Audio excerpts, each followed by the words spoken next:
नमस्ते बच्चों, मेरा नाम है सचिन कुमार और आप देख रहे हैं अपनी biology class Rimple Bhati college की ओर से। बेटा, बायोलॉजी में हमने जो पिछली क्लास में पढ़ा था आपका, वो पढ़ा रहे हैं मानव का भ्रूणीय परिवर्तन। ये आपका नया हेडिंग या हम कह सकते हैं एक नया चैप्टर चलता है, मानव भ्रूणीय परिवर्तन।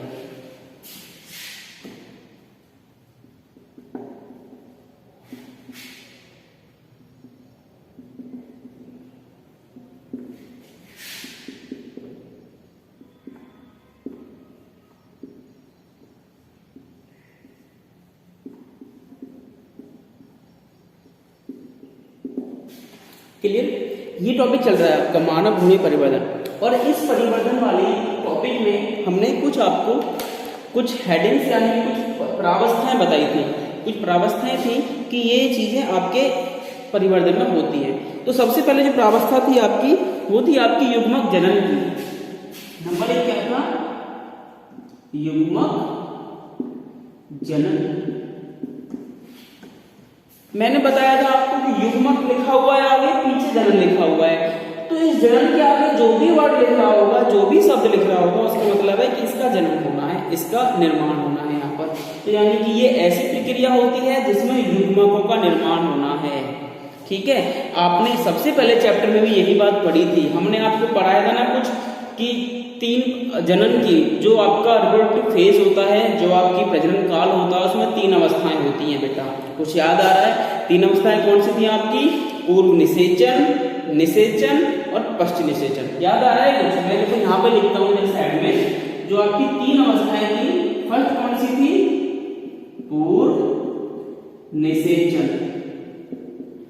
ठीक है। नंबर 2 कौन सी थी बेटा? निषेचन। ठीक है। और नंबर 3 थी पश्च निषेचन। पश्च माने पीछे का, निषेचन के बाद वाली घटना है। तो पश्च निषेचन। ठीक है, ये 3 चीजें थी। पूर्व निषेचन की घटना, निषेचन और पश्च निषेचन की घटना, ये आप पढ़ चुके हैं। तो वही चीज तो हम यहाँ पढ़ रहे हैं। युग्मक जनन क्या होता है? पूर्व निषेचन में आता है। निषेचन से पहले क्या होता है? युग्मकों का जनन होता है, निर्माण होता है। और आप जानते हैं कि जो प्राणी, जो जीव लैंगिक जनन करते हैं, उनमें नर अलग होता है और मादा अलग होती है। तो और नर जो होता है नर युग्मक बनाता है और मादा जो है मादा युग्मक बनाती है। लेकिन इस चैप्टर में इस यूनिट आपकी संबंधित है आपके मानव से। तो हम क्या समझेंगे इसमें कि मानव में जो नर है वो अपने युग्मक बनाता है अलग, और जो मानव में महिला है, जो मादा है, वो अपने युग्मक अलग बनाती है। ठीक है, मैं से हटा देता हूं फिलहाल। तो आपको पता है कि नर अलग है और मादा अलग है। तो जो नर युग्मक है वो क्या है आपका? शुक्राणु है।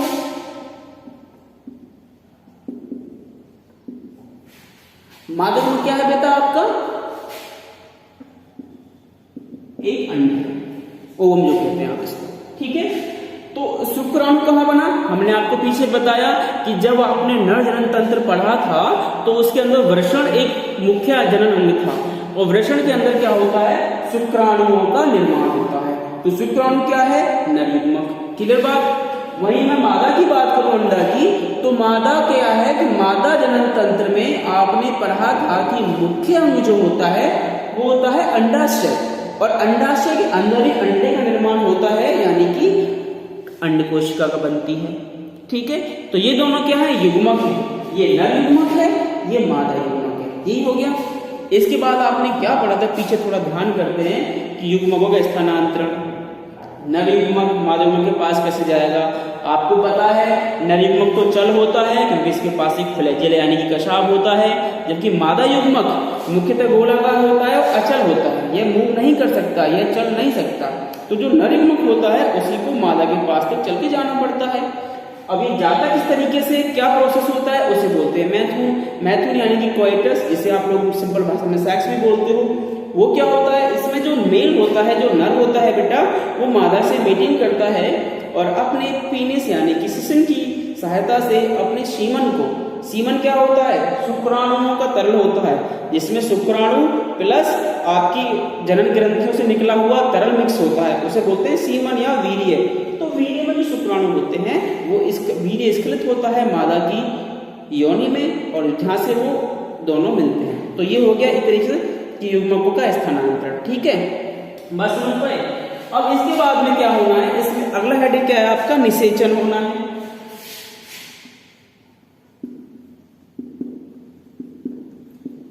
ये समझ पाए युग्मकों का निर्माण कैसे हुआ है। नर युग्मक कहां बना है, वृषण में बनता है। कहां बनता है, नर के वृषण में बनता है। जबकि मादा युग्मक कहां बनता है, मादा के अंडाशय में निर्मित होता है। मादा के अंडाशय में निर्मित होता है। यहां बन के दोनों की मीटिंग हुई, क्या हुआ, अब क्या होगा, दोनों मीटिंग हुई, फिर होगा निषेचन। ये क्या होता है, आप लिखेंगे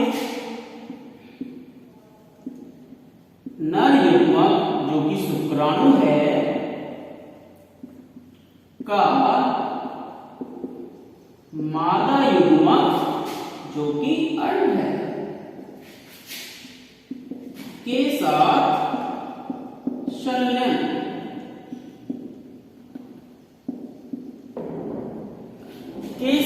संलयन ही निषेचन कहलाता है। संलयन ही निषेचन कहलाता है। इस प्रक्रिया के फलस्वरूप युग्मनज बनता है, जाइगोट बनता है। इस क्रिया के फलस्वरूप युग्मनज, ऐसे देखो, एक कोशिकीय युग्मनज, एक कोशिकीय युग्मनज बनता है। ये बात समझ पाए, एक कोश का नर युग्मक की शुक्राणु, एक कोश का मादा युग्मक की अंड, दोनों मिले, दोनों संलयन हुए, संलयित हो गया आपस में, एक कोश का बनेगी। अब वो जो कोश का बनी है वो है आपकी जाइगोट या युग्मनज। युग्मकों के मिलने से युग्मनज। ठीक बेटा, तो युग्मनज बन गया। अब क्या होगा इसके बाद में, अब ये युग्मनज जो बनेगा इसमें विभाजन होगा, यानी कि इसमें विकास होगा। अब जो ये या तो शुक्राणु बना दिया मैंने, या अंड कोश का है, ये इससे आके मिला, यहां पे आके मिल जाएगा इससे। ठीक है, तो ये क्या हो गया, निषेचन। और यहां पे जो कोश का बनेगी उसे बोलेंगे युग्मनज। अब बन गया, अब युग्मनज बन गया। अब इसमें क्या होना, परिवर्धन होना, विकास होना, ये हम आगे पढ़ेंगे। तो इसे बेटा हटा रहा हूं।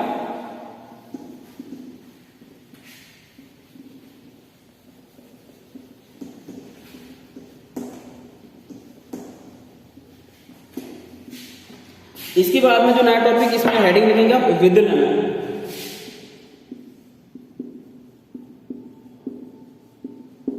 विदलन या इसको क्लीवेज कहते हैं, अंग्रेजी में क्या कहते हैं, क्लीवेज, CLEAVAG, क्लीवेज। यह क्या होता है, इस घटना के अंदर या अंतर्गत जो आपका युग्मनज बना है उसमें कोशिकाओं का विभाजन होगा। मतलब 1 से 2 कोशिकाएं, 2 से 4, 4 से 8 बनती हैं। तो जो मानवीय युग्मनज है क्या होगा, विदलन के फलस्वरूप इसमें 2 कोशिकाएं बन जाएंगी। ठीक, उससे क्या होगा, फिर 4 कोशिकाएं बन जाएंगी।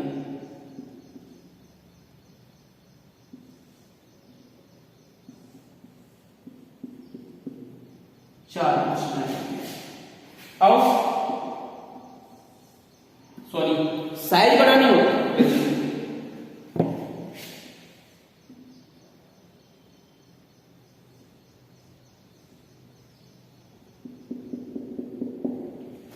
आठ कोशिकाएं बन गई। देखो ये हो क्या है, एक कोशिका से 2 कोशिका, 2 से 4, 4 से 8, ये जो बन रही है 1 से 2, 2 से 4, इस प्रोसेस को बोलते हैं विदलन। यहां भी विदलन की क्रिया हुई है, ये सब विदलन हो रहा है, ये सब विदलन या क्लीवेज कहते हैं। अब आप सोच रहे होगे कि सर हमने 11th क्लास में पढ़ा था कि समसूत्री विभाजन में तो ऐसा ही होता है। समसूत्री में तो भाई यही होता है, 1 से 2 कोशिका बनती है, 2 से 4 बनती है, 4 से 8 बनती है। सर वही काम यहाँ पर हो रहा है, 1 से 2, 2 से 4, 4 से 8। ये तो काम हो रहा है। तो आपने फिर समसूत्री क्यों नहीं लिखा? बेटा थोड़ा अंतर है, जहां पर समसूत्री विभाजन होता है वहां पर कोशिकाओं का साइज भी बड़ा होता रहता है। मुख्य अंतर यही है। मान लो एक कोशिका है, इससे 2 कोशिकाएं बनी, ये फिर विकास होकर बड़ा हो जाएंगी, बड़ी होंगी तब इनमें फिर से 2 कोशिका बनेंगी, ये फिर बड़ी हो जाएंगी। लेकिन इस केस में जो आपका युग्मनज है इसमें कोशिका का साइज नहीं बढ़ता है, कोशिका का आकार बिल्कुल नहीं बड़ा होता है, बस उसमें कोशिकाओं की संख्या बढ़ती रहती है। क्या होता रहता है? सिर्फ कोशिकाओं की संख्या बढ़ती रहती है। अब वो सर ऐसा क्यों होता है? ऐसा इसलिए होता है क्योंकि आपको याद आ रहा होगा कि फैलोपियन ट्यूब में ही तो है आपका जाइगोट। ये देखिए ये क्या है? Fallopian tube. ये क्या आपकी फैलोपियन नलिका है मादा के अंदर। जो मादा है मानव की, उसमें क्या फैलोपियन नलिका है। ये आपका अंडाशय है, अंडाशय से अंडा बाहर निकला और यहाँ पे जो ये जंक्शन है, जो रीजन है, जो क्षेत्र है, इसे बोलते हैं संकीर्ण पथ।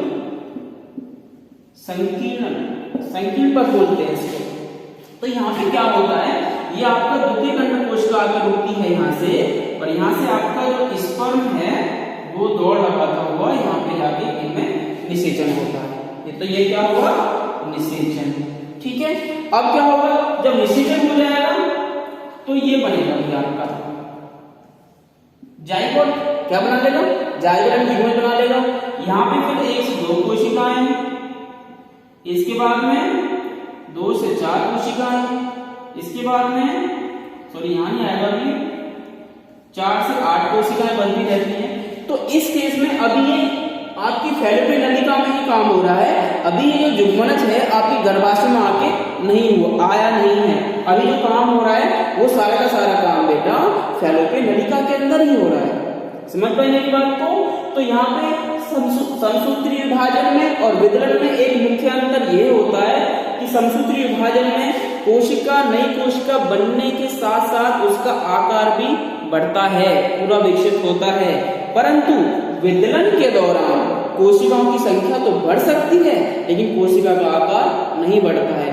और इसका मुख्य कारण होता है, आपको पता है कि जो अंड कोशिका है उसके बाहर एक लेयर है ग्लाइकोप्रोटीन की बनी हुई जिसका नाम है जोना पेलुसिडा।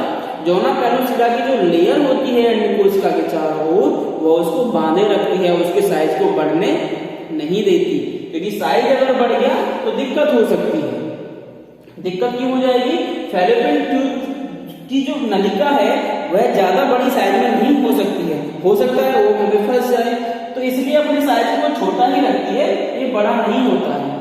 ठीक है। और जब यह इम्प्लांट हो जाता है, जब यह ब्लास्टुला के रूप में आपके गर्भाशय की एंडोमेट्रियम स्तर पर आकर इम्प्लांट हो जाता है, आरोपित होता है, तब जाके वो जोना पेलुसिडा की लेयर वहां से हटती है, तब जाके इसके आकार में वृद्धि हो सकती है। तो आपको ये चीज याद रखनी है, आपको ध्यान रखना है कि जब विदलन होता है तो इसमें कोशिका की संख्या बिल्कुल समसूत्री विभाजन की तरह ही बढ़ती है, हमेशा दुगनी होती है, लेकिन आकार कभी नहीं बढ़ता। क्यों? उसका मुख्य रीजन जोना पेलुसिडा की स्तर, जो कि आपके मादा के अंड के चारों ओर लगा रहता है। ठीक है। इसमें एक कंडीशन बेटा और आती है, आपको याद रखना होगा, अगर जोना पेलुसिडा की लेयर यहां से हट जाती है तो जाइगोट जो है वो आसानी से आपकी इन्हीं जो आपकी फैलोपियन नलिका है इसी के स्तर पर आरोपित हो सकता है, यानी कि जो गर्भ है वो गर्भाशय में ना ठहर के फैलोपियन नलिका में ही ठहर सकता है। और अगर फैलोपियन नलिका में ठहर गया है जाइगोट और यहाँ इसने अपना विकास करना शुरू कर दिया तो क्या होगा? खतरनाक होगा, जो कि मादा के लिए हानिकारक है, उस औरत को जान जोखिम में होती है, क्योंकि फैलोपियन नलिका के अंदर पूरा एक बेबी के विकास होना बहुत मुश्किल काम होता है। ठीक है। तो ये समझ पाए मेरी बात को? विदलन क्या होता है ये आप प्रॉपर्ली समझ लेंगे। मैं आपके लिए डायग्राम बनाता हूं, उससे आप और अच्छी तरह समझ जाएंगे।